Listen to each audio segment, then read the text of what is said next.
Very good morning to you and thanks for joining us on The Breakfast. My name is Nyamgul Agaji. Today is the 3rd of June 2025. That means we've entered the last month of the first half of this year and we are 3 days into it. We're hoping that it's going to be a blissful one and hoping also that the rest of the year is going to be very, very successful. On the program this morning, we are looking at federal government launching 45,000 Naira monthly stipend for technical students. And we also are going to be looking at Dangote Refinery slashing fuel costs for Nigerians beats West African prices.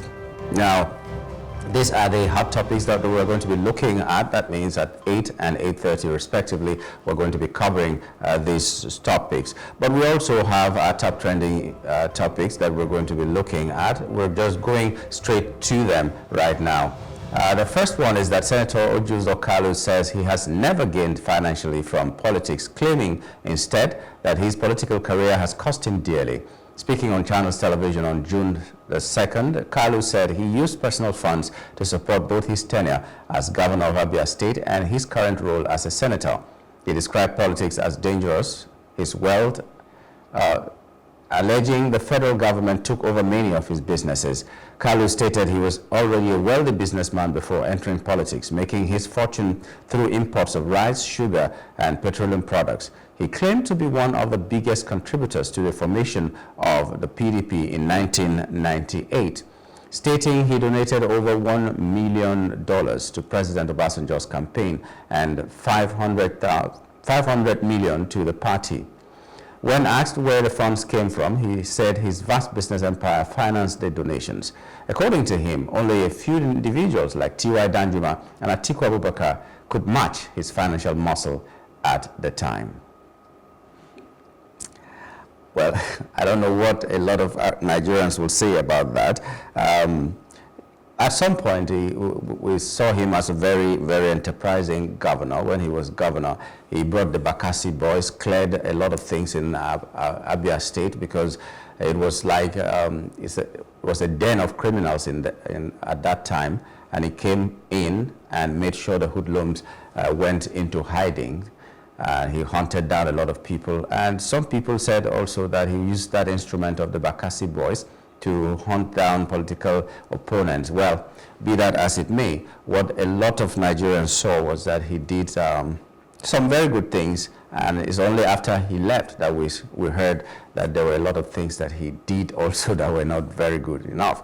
But that's not the bone of contention here. The bone of contention is that he said he has not gained anything in politics. And the question that comes to mind is then, why are you still there?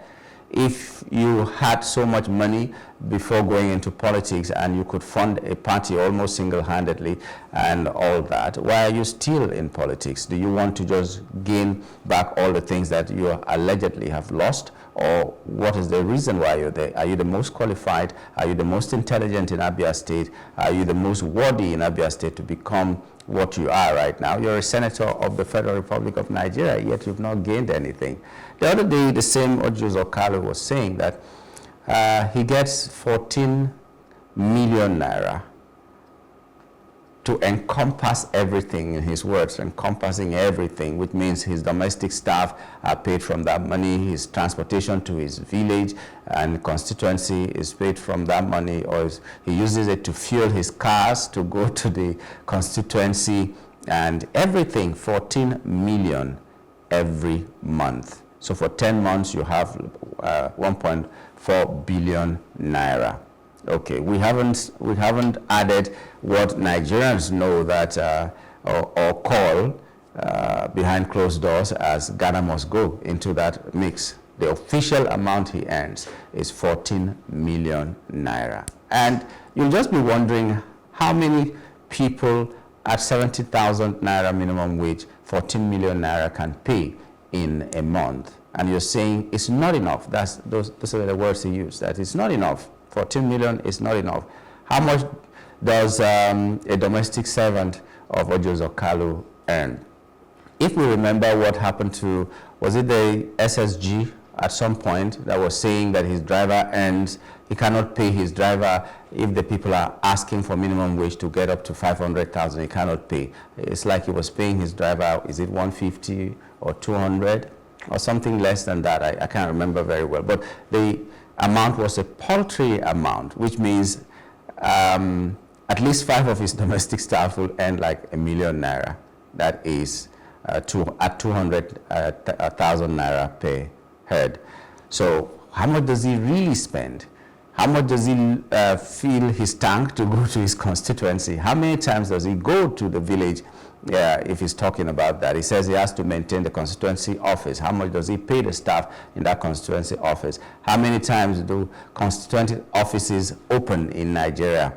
I've seen a lot of constituency offices that you don't find any activity unless the senator or the House of Reps member is coming home and people want to gather around, and mostly they gather around in his house, not even in the constituency office and all that. So I don't know, 14 million to a lot of Nigerians is a lot of money, and it's an insult to tell the people that it is not enough when people are hungry and some of them are dying because of maybe even something as careless as a 3,000 naira drug you cannot get. Anyway, but if politics is not good for you, resign. It's as simple as that. We don't want to bring you down. We don't want to bring down your business empire as a nation. Please resign so that another person who wants to suffer can go there to the Senate and suffer, and then you go and prosper in your business. That's what it is. But at this point, we should call on all the people representing us that politics and being a representative of the people means patriotism, means sacrifice. So whether or not you paid 14 million naira, you should know that when you're going there because of service, and you want to sacrifice a lot of things, a lot of your time, a lot of your resources, even at some point, and all that, just for your people to have a voice. Because at this point, even if you are not a senator like Orji Uzor Kalu, you get to a point where your community relies on you and they can send you on an errand, so to speak. So won't you go? If your community comes to you and says, we want something, say we want a transformer in our community, even if you're not a senator but you have the wherewithal, will you not give them just because you're not a senator? Well, that's the way the cookie crumbles in Nigeria. And the second one is that the federal government has declared Friday, June 6 and Monday, June 9, 2025 as public holidays to celebrate Eid al-Adha. The announcement was made by the Minister of Interior, Olubunmi Tunji-Ojo, in a statement released on Monday. The minister congratulated Muslims in Nigeria and across the world, urging them to reflect on the values of sacrifice, obedience, and faith as exemplified by Prophet Ibrahim, peace be unto him. He also encouraged Nigerians to use the festive period to pray for the peace, unity, and progress of the nation. Tunji-Ojo reaffirmed the administration's commitment to the Renewed Hope agenda, noting that recent reforms aim to restore Nigeria's path to greatness. He called on all citizens to support the government's effort in rebuilding the country. Well, I think Nigeria has one of the highest numbers of public holidays. You know, if an occasion falls on a Saturday, you declare the next week, you declare some days off so that people can celebrate. Well, I have no problem with that, so long as it does not disrupt the activities, commercial activities, does not disrupt educational activities and all. But my worry is that while the federal government is declaring Friday and Monday, Friday this week and Monday the next week as public holiday, a certain governor in the north, I think Kano State, has declared a week and a half for people to go and celebrate. And it's just not people, for schools to shut down so that the students can go and celebrate this festival. And I was asking myself, a week and a half in the middle of an academic session, you're just giving schools holidays to go and celebrate. How is that a political achievement? How is that a milestone for you? A lot of people will be clapping for you, but how does it, on the long run, affect these people? When the school is supposed to close, are you going to extend it so that you can cover the curriculum, cover whatever is supposed to be done for the term, or you're not seeing the future? I think that policy, that declaration was uncalled for. Well, I'm not from Kano, but I'm a Nigerian, and these people who are studying in Kano, these children who are supposed to be in school at that time, are the ones I'm concerned about. A week and a half just to go and celebrate an occasion. It doesn't make sense to me. I don't know if it makes sense to everybody else, but it doesn't make any sense to me. 1.5 weeks. That means about 10 days or something like that, just to stay off school and go and celebrate. In the meantime, let me also use this time to call on Nigerians. As we say in Nigeria, now we they do ourselves. Sonny Neji even sang that song, now we they do ourselves, not be Oyibo. I went just to sample some prices of rams in the market. An average ram is going from a small one, even let me not call it average, it's going from 350,000. And then you have some of 600,000, 800,000 for a ram, just because Salah is coming. This same ram that you would sell for way less than half of that price when it is not Salah. What are you doing? You're exploiting the situation because people want to buy a ram. Instead of you to sell so many of them, you want to sell one ram to cover like 100 rams that maybe you have not sold in the whole year. It doesn't make sense to me. And we will be blaming the government. They are the ones that are making things expensive and all that. Yes, I understand. Maybe transportation, maybe the feeding of the rams when you're carrying them on, all those things are being affected. But 700,000 for a ram? That is not a cow.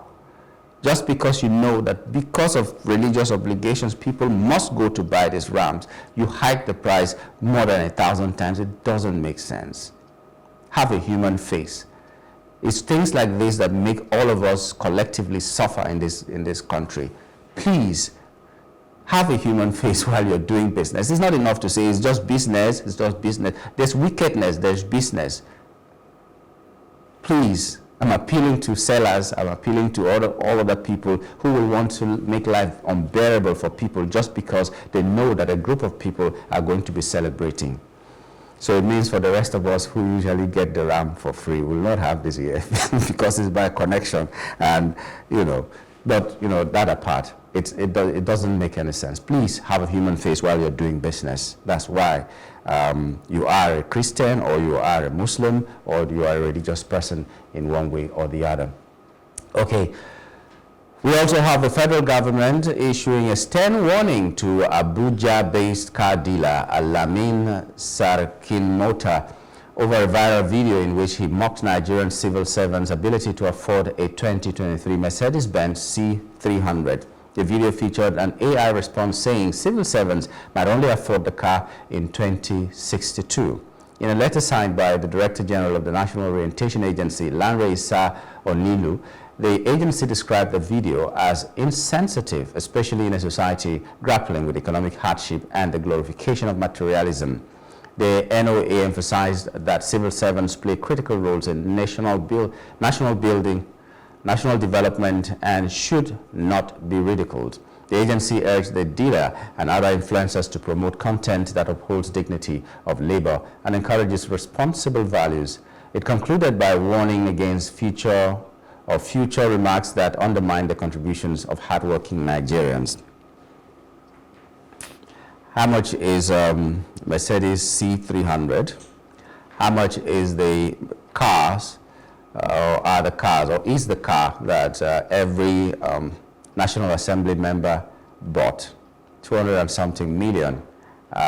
Divide or multiply the 70,000 naira minimum wage, or even the salary of a permanent secretary, and divide the money that the cost of that car by the salary of a permanent secretary in the ministry, any ministry at all. The legal salary of any permanent secretary. I'm not talking about some kickbacks or any other things that he might be cutting corners to get. How many years will it take him to buy that kind of a car that the National Assembly members had, or that they bought? Now, this is rubbing it on our faces or in our faces, because the politicians told us that because they needed to go to their villages and because the roads are bad, which is an indictment on their part anyway, they needed cars. And another one came and said that, buying from the local market is not good because other brands have name. So they were buying the name It wasn't anything patriotic. It wasn't anything because of convenience. They wanted the name. And then they spent about 250 million naira buying one car. A politician can afford that. But what is the lie in it? That's what an average Nigerian will ask. What is the lie in it? Yes, there's dignity of labor, and we applaud all the people who work, all of us that work, including myself, and want to earn an honest kobo. But what are the politicians doing to us? They're rubbing it in our faces. I just talked about a politician who said 14 million a month is not enough because he has to travel to his village. The rest of us have villages too, and we need to go to, but our salaries cannot carry us to the village. The take-home salary is can no longer take you home and all that. Yes, I know that that video may be insensitive, but you go out to other countries, there's a possibility that when you're working, you can take a car loan and you are guaranteed that you can pay back that car loan while you're still serving. Is it possible in Nigeria? The answer is almost always no. Maybe in the private sector, maybe in some firms that even private sector, if it is Nigerian based, Nigerian owned, it's almost impossible in most cases. Then what are we talking about? A civil servant deserves that dignity that we're talking about. There's dignity in labor, but also if they have needs, they should be able to get those fulfilled. You cannot have a mortgage in Nigeria knowing that you can use your salary to pay. You cannot get a car loan in Nigeria, because if you get a car loan or you get a mortgage and buy a house or build a house, you know that you have to do something extra, mostly illegal, for you to be able to pay that amount of money. And then what about the people who have been doing all these flashy things? No investigation that will make people know at least that these people are cutting corners and they're doing illegal things. They're staying out of prisons, and the people who should not be in prison are the ones that are in prison right now. So EFCC, ICPC, and all the relevant agencies, do something. Let us first of all know that the people who are, a lot of people who are flashy in their lifestyle may be criminals.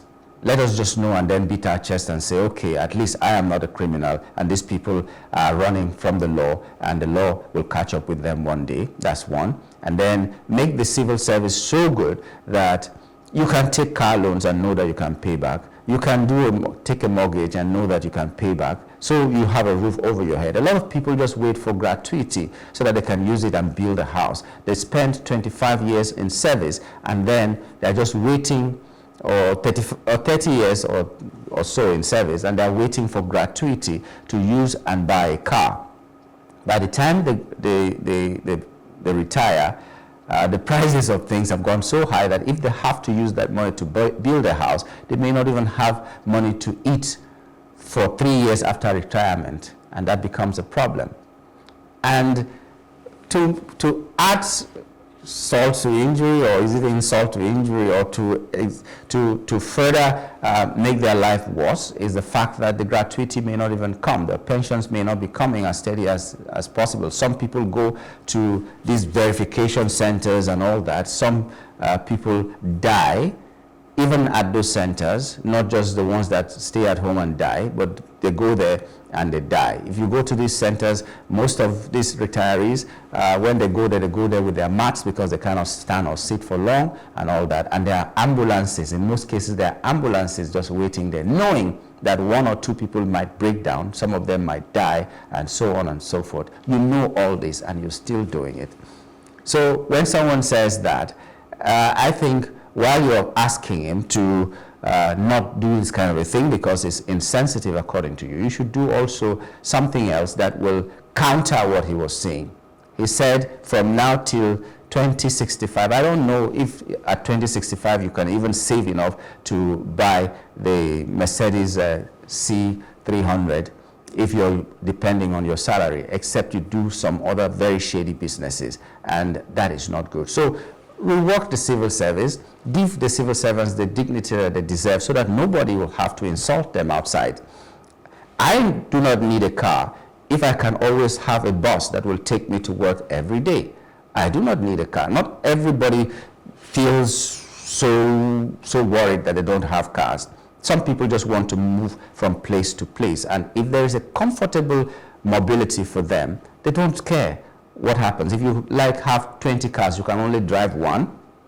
But when these things are not there, and everybody is just looking down at you because you don't have a car, when time comes to move from place to place, you cannot move, and you keep saying, it's because I don't have a car. These things belittle us. So do your best to make sure the civil service is such that, okay, if you enter there, at least you have the capacity to buy a car. It is your choice not to buy it. The capacity to build a house, it is your choice not to build it. The capacity to send your children to school and be free from the stress of, I have to pay school fee here, I have to do this and that. There are some countries, even in Africa, that have free education from primary to tertiary institutions. So it's not as if it's not doable. And a lot of people believe that we have the money. So what are we talking about? Yes, it might be insensitive, but do something about the civil service so that nobody will have the right to mock the civil servants or the public servants out there that are struggling and want to earn an honest kobo. Well, that's the much we can take on top trending issues. We will take a break. When we return, we'll be looking at the papers to see what the fresh headlines are this morning. Stay with us.